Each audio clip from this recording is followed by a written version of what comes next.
I was called a liar by someone who said they loved me. The pain of that accusation echoed within me, like a scream that no one else heard. For years I was there, always by her side, the dedicated friend, the sister in faith. I was the one who listened, the one who offered comfort in difficult times.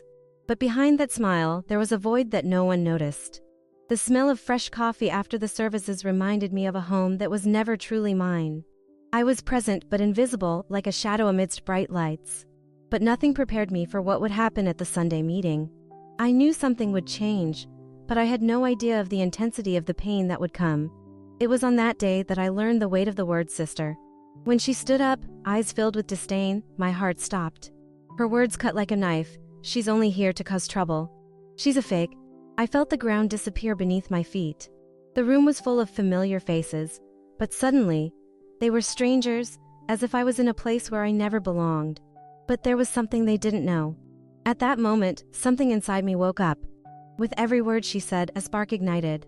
I wasn't the liar she said I was. I had a truth that needed to be revealed. What they didn't understand was that I was the silent strength behind everything. While everyone believed I was a fraud, my faith, even shaken, was what held the community together. They never knew that my devotion was genuine, that my love for them was real. I learned that silence is a form of resistance. As her words reverberated, I realized that the true pain wasn't in the rejection but in the revelation that the love I thought we shared wasn't real. Now looking back, I see that God knows what's in each person's heart. This experience taught me that even amid pain, there is an opportunity for renewal. True love isn't based on appearances, and each of us carries a story that deserves to be heard. If you have ever experienced something like this, you will understand the weight of an unfounded accusation. It takes courage to get back up after a fall. It's worth reflecting on this. How many times have we let the fear of judgment silence our truth? Sometimes, the greatest pain isn't being called a liar, but realizing that the love we believed we had was never real. If this story touched you, share it with someone who needs to hear it. Want to see more real stories like this? There's another one in the cards. I looked at the faces around me, each one reflecting a fragment of the story we built together. But, at the same time, I noticed the lack of understanding, the void that had settled between us. That accusation was not just about me. It was about everything that had been built and now threatened by a single voice. The sense of betrayal weighed on my chest, like an unbearable weight that kept me from breathing. I remember a specific moment when we were all gathered to celebrate a community achievement. The warmth of laughter, the smell of freshly baked cake, and the soft music in the background created an atmosphere of unity.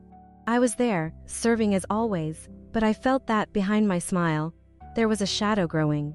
It was as if each laugh, each greeting, was distancing me a little more from reality. The love I thought I was sharing was turning into a mirage, an illusion that faded with each passing day. At that fateful gathering, the look of disapproval from everyone I loved and respected hit me like an arrow, and, for a moment, I wanted to scream.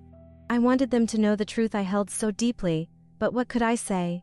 How could I explain that what was between us was more than words and rituals?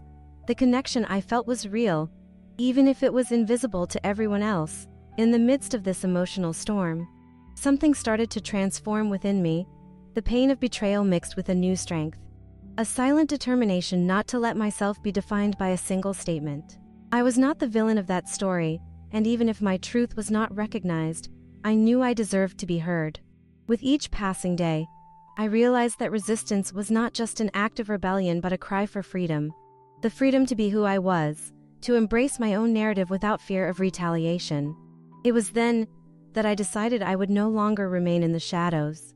I began to open up, to share my perspective with those who were willing to listen. With each word, I felt a weight dissipate. I was welcomed by some souls who also carried their own wounds, their own stories of rejection and silence. We began to gather, to talk about the pains we carried. And there, in that small group, I found a home. A space where vulnerability was respected and truths were revealed without fear. Meanwhile, the church continued its routine, as if nothing had changed. The celebrations, the services, the meetings all went on. But there was a heavy silence in the conversations. I was an absent presence. Even when I was physically present, my sister's words still echoed, but now, instead of pain, they awakened resistance, I no longer needed their approval to validate my faith or my essence. I began to realize that rejection was not the end, but a door opening to something new, and it was in this space of transformation that I found other voices, women and men who also felt invisible, who were also seen as problematic by those who were supposed to love them unconditionally. Together, we decided that our stories needed to be told. Each one of us had a truth that could not be silenced. Through informal gatherings, we began to support and strengthen each other. One of my new friends, who had faced a similar situation, told me, "True strength comes from our understanding that we are more than the narrative others create about us." That phrase resonated deeply. It was exactly what I needed to hear. I was not just a liar, I was a woman with a story, a woman who had sacrificed and deserved to be seen. As our stories intertwined, we began planning a gathering, a safe space where we could share our experiences without fear of judgment. The idea was simple but powerful, to create an environment of warmth and love. Where vulnerability was celebrated, it would be an act of resistance against the hypocrisy that had silenced us for so long. On the night of the gathering, I felt a mix of anxiety and hope. The place was simply decorated, but there was a palpable energy in the air.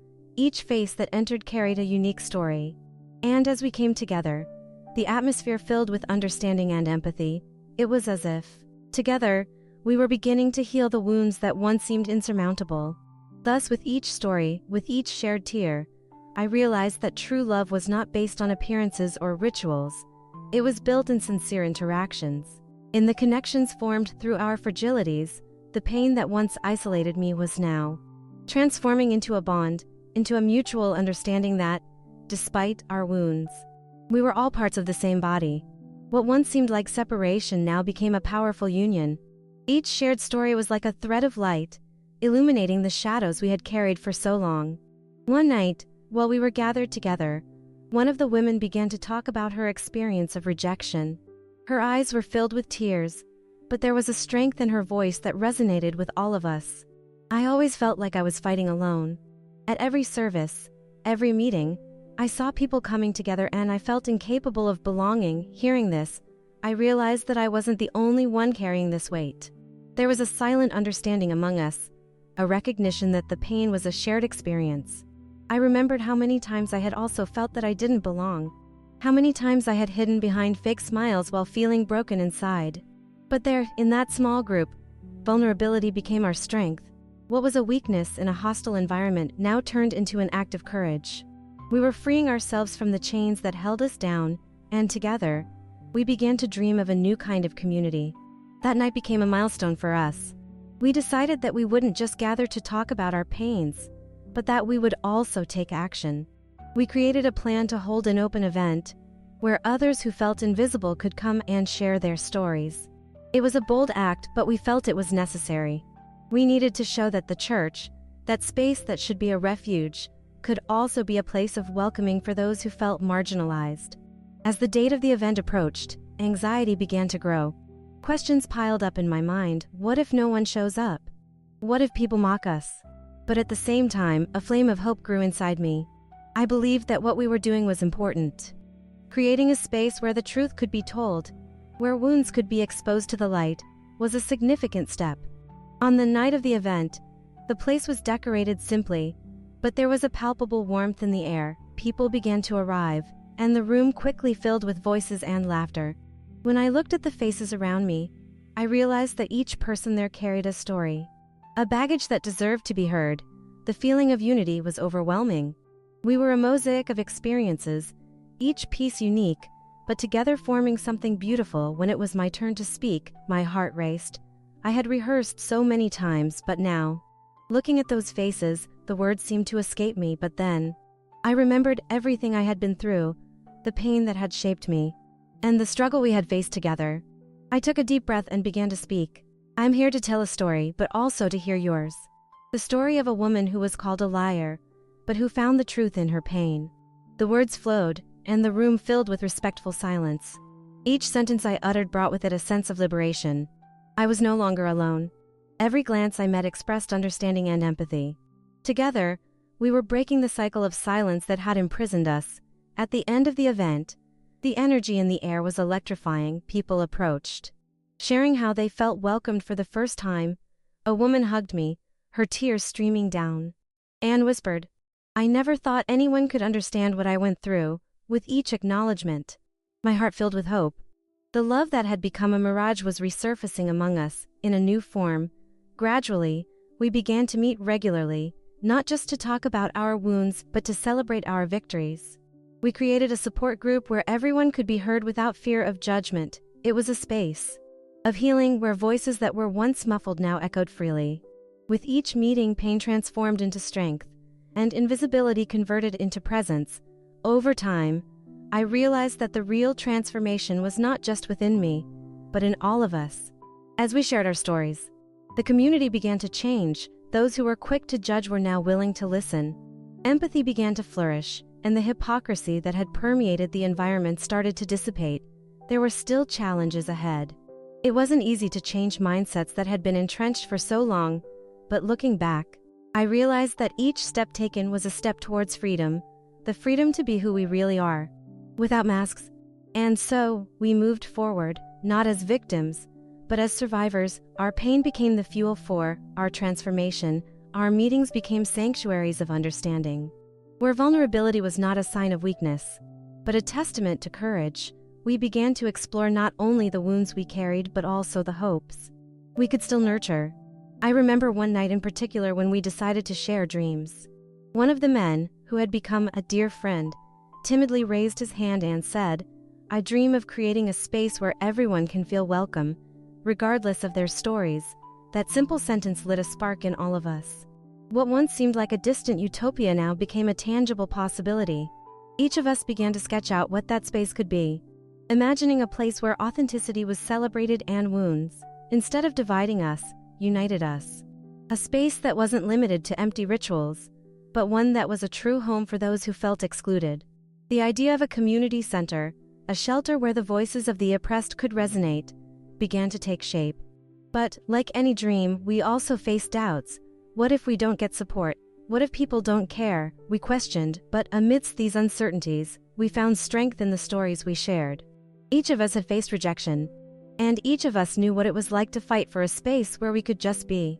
The first action we decided to take was to organize an open community event, where we could invite those who felt marginalized to join us, a space to share not only pain but also joy. The idea was simple but powerful. Invite the community to listen and connect with stories that had previously been silenced. The preparation for this event was intense. Each of us got involved in different tasks, from publicity to organizing the space. The energy was contagious. With each meeting, each planning session, we felt that we were shaping something much bigger than ourselves. We were building a future where acceptance would be the norm, not the exception. When the day of the event finally arrived, the nervousness was palpable. People began to come in, and the room soon filled with new and familiar faces. The air was charged with expectation and a little bit of fear. What if no one shows up? I thought, but looking around, I realized that we were already many. Each one there brought with them a piece of what it means to be human. During the opening, one of our most eloquent friends took the stage. He started talking about the importance of creating a safe space for everyone. "Here we don't need to hide," he said, his voice firm. "Here we are free to be who we really are." With each word, I felt the barriers that separated us starting to dissolve. So, one by one, the stories began to be told. Each account was a journey through pain, struggle, and overcoming. A woman talked about how she was sidelined by her family when she decided to come out. Another man shared the story of how his faith was tested when he became a target of prejudice. Tears flowed, but there were also smiles, nervous laughter, and warm hugs. We were creating a space of acceptance and love. I also stood up to speak. As I looked at the audience, I realized I was no longer alone. "I am the woman who was called a liar," I began, "but I am also the woman who found strength in her pain. I am here to say that our stories matter, and that the truth, even when painful, is what unites us." The words flowed, and I felt every gaze fixed on me. The connection that once seemed like a distant dream now became a tangible reality. It was as if everyone there was holding a piece of my story and, at the same time, I was holding a piece of theirs. After the event, the feeling of unity was palpable. The conversations extended for hours, Many people came forward to share their experiences and to thank us for the opportunity to speak. That was a turning point. We began to realize that our pain, instead of dividing us, had the power to unite us into a stronger community. However, not everything was easy. The change we were bringing also met with resistance. Some people from the traditional church began to question our intentions. Why are you doing this? Faith should be kept on a higher level, some said. But instead of discouraging us, this only solidified our determination. We were not there to please everyone but to create a space where each person could be heard and loved. Over time, we began to see the fruits of our labor. The group grew and more people joined us. We created workshops where we shared not only our stories but also learned to take care of one another. We learned about empathy, active listening, and, above all, how to embrace each other's pain without judgment. Each workshop transformed into a sacred space, where voices that were once silenced now echoed with strength. I remember one afternoon when we decided to tackle the theme of self-acceptance.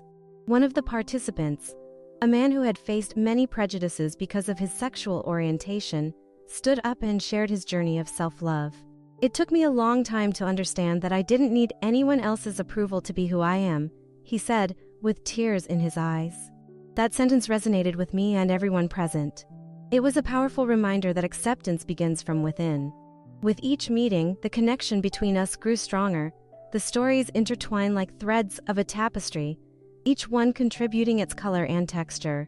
And even though there were moments of pain, there were also laughter and celebrations. After all, we were creating a new kind of community, where vulnerability was not a burden but a source of strength.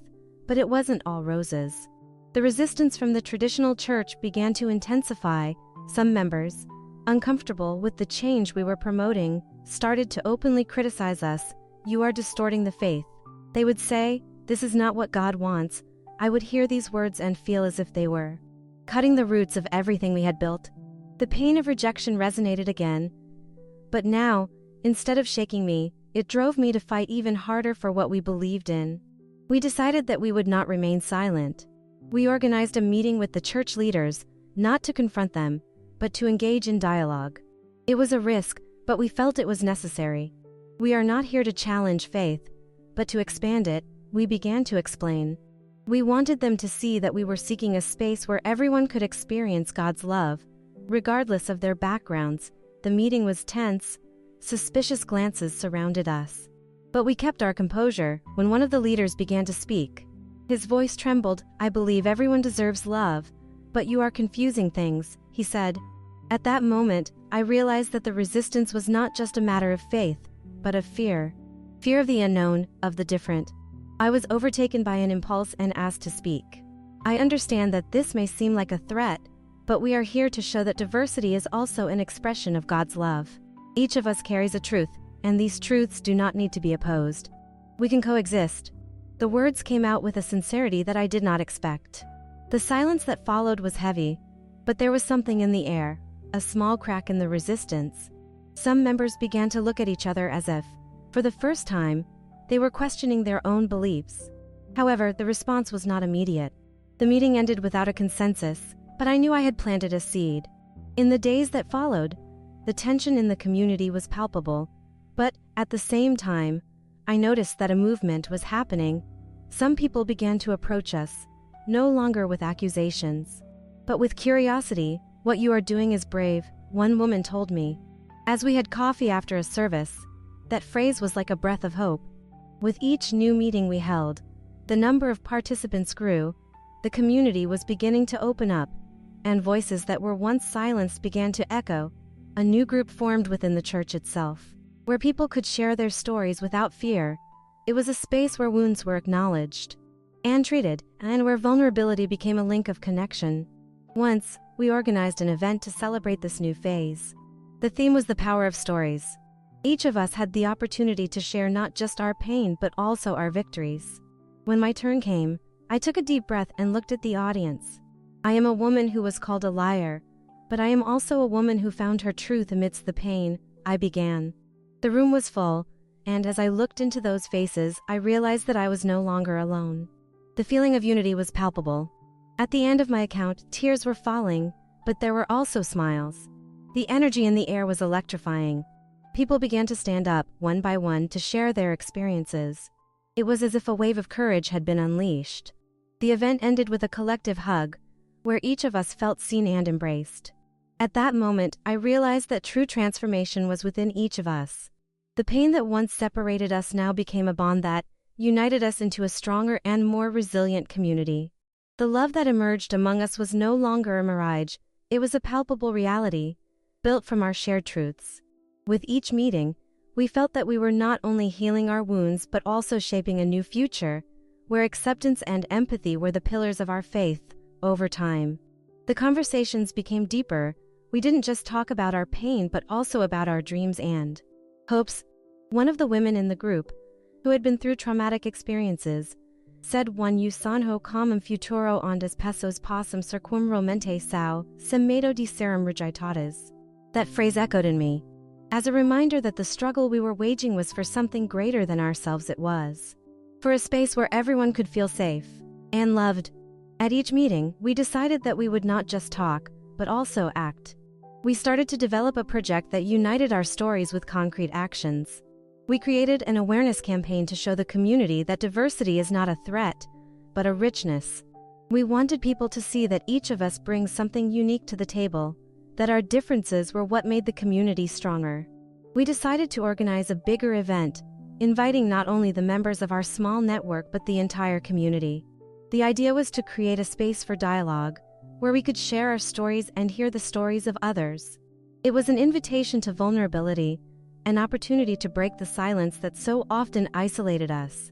The day of the event arrived, and anxiety was in the air. The room was decorated simply but with a warm welcome. When people started to arrive, the environment filled with lively conversations and nervous smiles. The energy was contagious, and the expectation hovered over us like a cloud of hope. Each face that entered was a new possibility of connection, a new story that could be shared. I remember looking around and seeing many who had once looked at me with disdain now approaching, curious, willing to listen and learn. It was a sign that change was happening. It was not just a personal transformation. It was a change in the very community. The resistance we once felt was beginning to dissolve, like fog when sunlight appears. When it was my turn to speak, my heart raced again, but this time it was different. Instead of fear, there was a wave of courage that enveloped me. I was there to share not only my pain but also my journey of healing and discovery. I am a woman who has been called a liar, but I am also a woman who found her truth amidst the pain. And I am here to say that all our truths deserve to be heard. I began, feeling that each word was an affirmation of what we had built together. As I spoke, I realized I was not alone. Every look, every gesture of support, was a reminder of what we had achieved. And at the end of my story, the tears that were once of pain were now of relief and gratitude. That room was not just a physical space. It was a sanctuary where each of us could be seen and heard. After my speech, others began to stand up, sharing their stories of pain and overcoming. Each story was a new piece of the puzzle that we were assembling together. One woman talked about how she had been rejected by her family, another about how faith had guided her in moments of despair. Every story resonated with us, and the connection between everyone grew stronger and stronger. When the event came to an end, we decided to close with a big collective hug. It was a simple gesture, but full of meaning. At that moment, we were no longer isolated individuals in our pain. We were a united community, a collective body that supported each other. The pain that once separated us now became the bond that united us, and the strength that emerged from that union was palpable.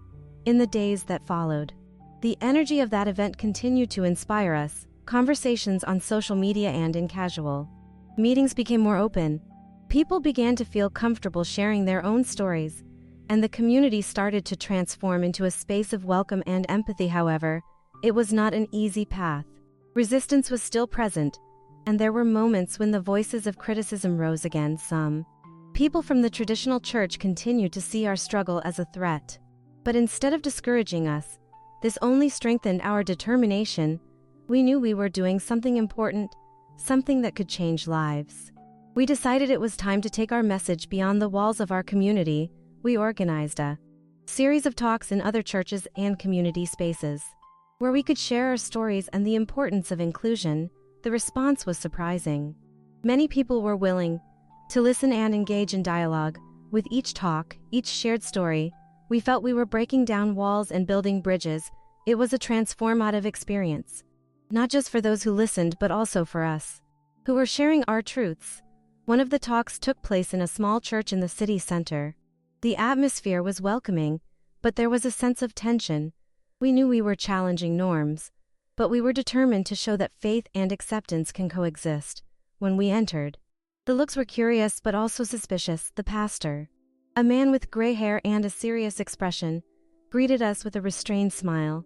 He was respected in that community, and his position would be a crucial factor for our acceptance. As we began to speak, the room was filled with people, each bringing their own stories and experiences. One by one, we shared how the pain of rejection had shaped our lives and how, through acceptance, we found strength and community.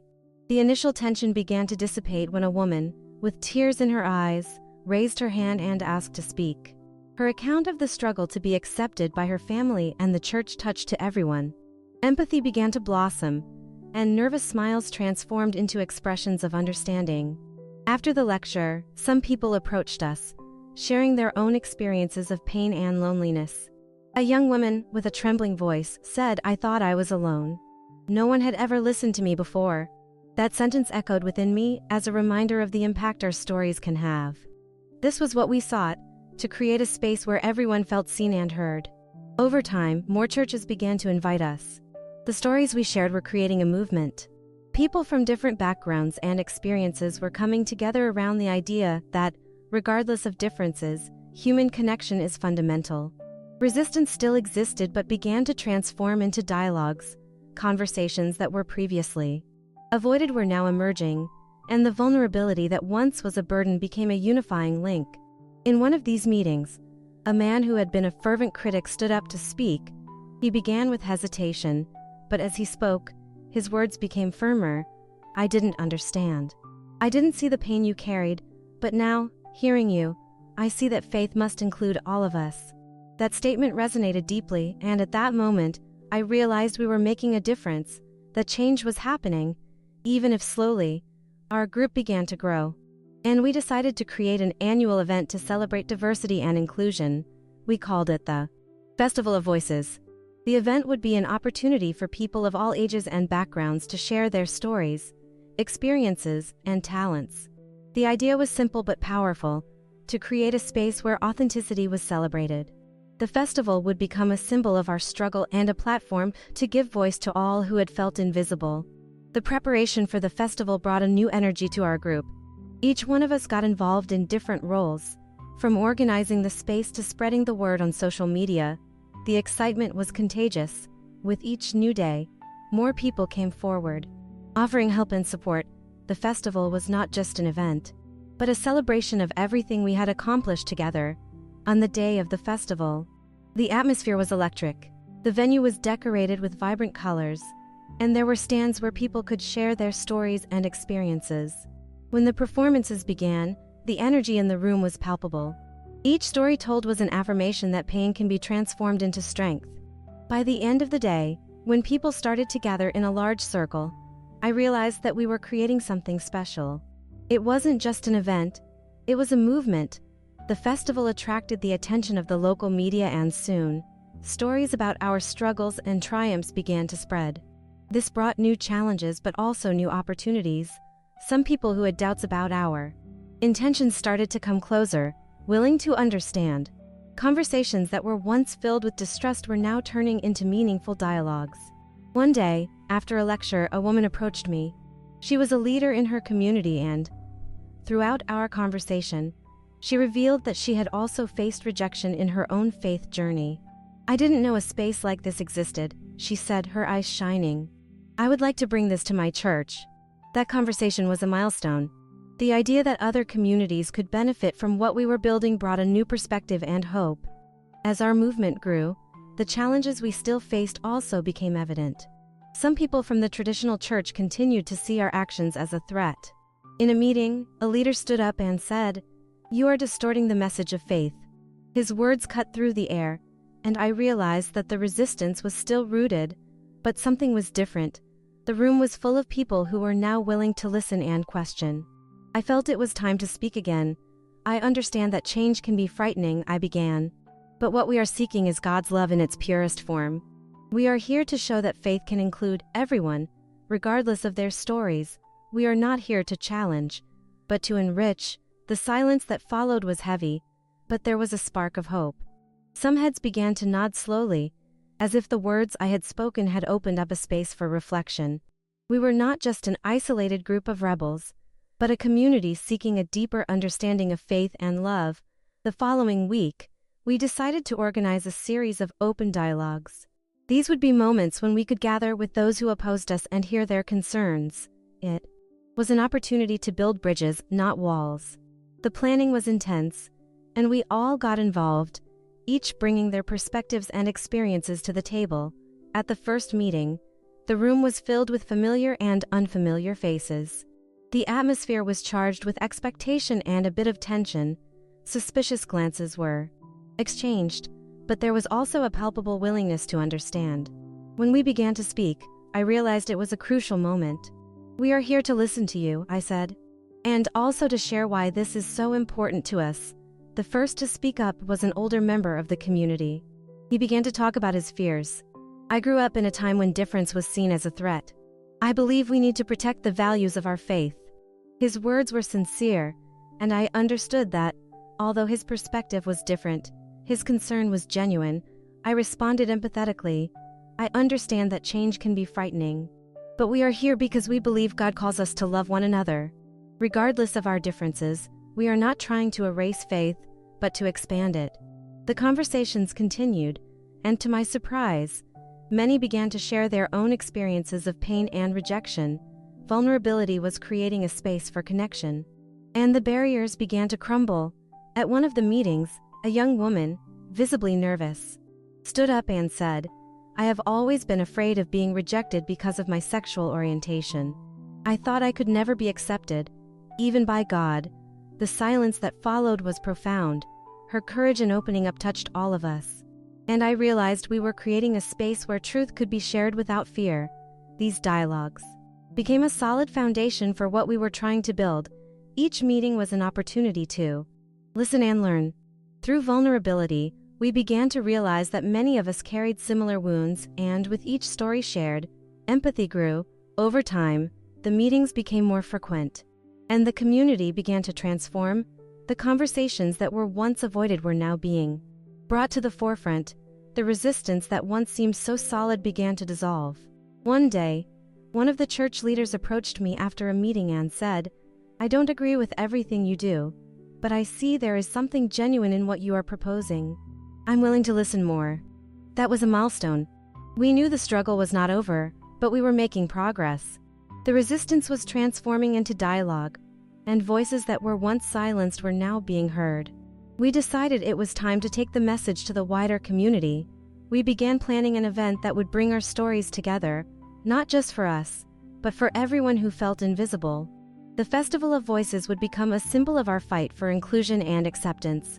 The preparation for the festival was intense. Each of us got involved in different tasks, and the energy was contagious. The event would not only be a platform to share our stories, but also a celebration of diversity.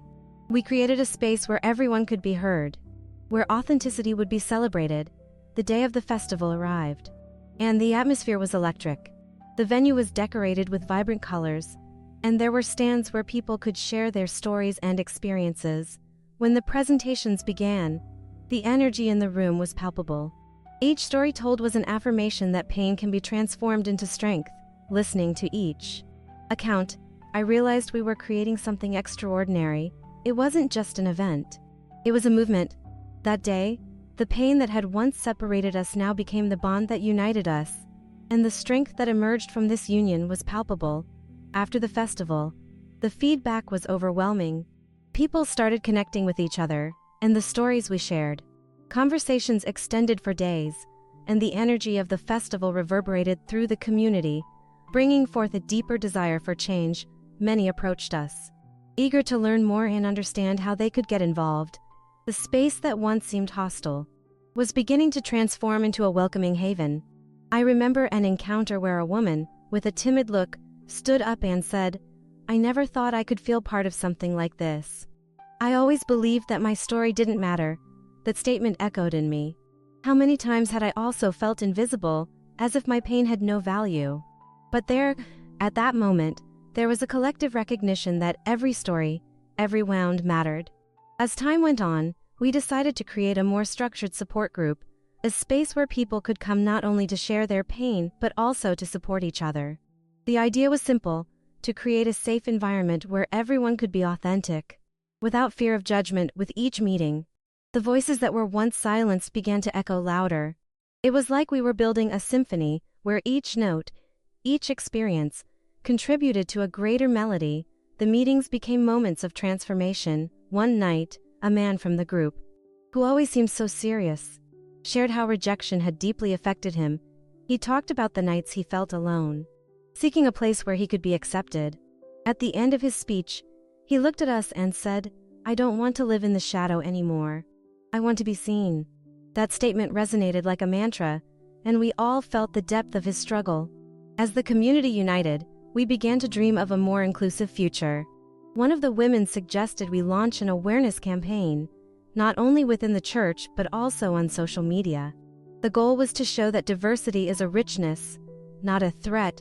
We wanted more people to know there was room for everyone, regardless of their story. That idea ignited a flame of hope in all of us. We spent weeks planning this campaign, discussing how we could present our stories in a way that would resonate with those still trapped by prejudices.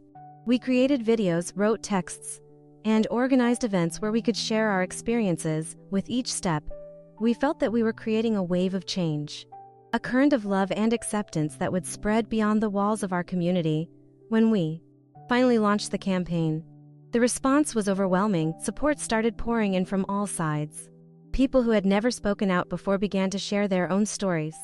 Social media became a space for dialogue and connection, where everyone could express their truth.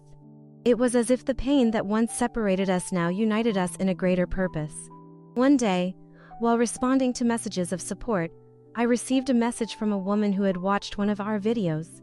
She wrote, "I felt so alone for so long. Your story gave me the courage to share mine.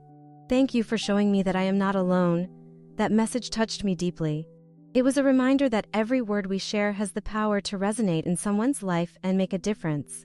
As the campaign spread, we began to realize that we were touching hearts and minds. Some people from the church, who were previously resistant, began to open up to dialogue. One of the leaders, who had always been critical of what we were doing, approached me after a service. He said, "I didn't understand, but now I see that what you are doing is important. I want to hear more." That conversation was a sign that we were breaking down barriers and that change was beginning to happen. Over time, the idea of a permanent space to welcome those who felt invisible began to gain strength. We dreamed of a community center, a place where all voices could be heard and respected. It would be a space to share experiences, offer support, and celebrate diversity. With each meeting, the enthusiasm grew and ideas flowed. What once seemed like a distant dream was now becoming a tangible possibility. I remember the night we decided to take the first step toward making this dream a reality. We gathered all our efforts and started looking for a location. The idea of having a physical space where we could meet and welcome others filled us with hope. We began raising funds, planning events to help finance the center. With every contribution, with every bit of support, the feeling of before you leave.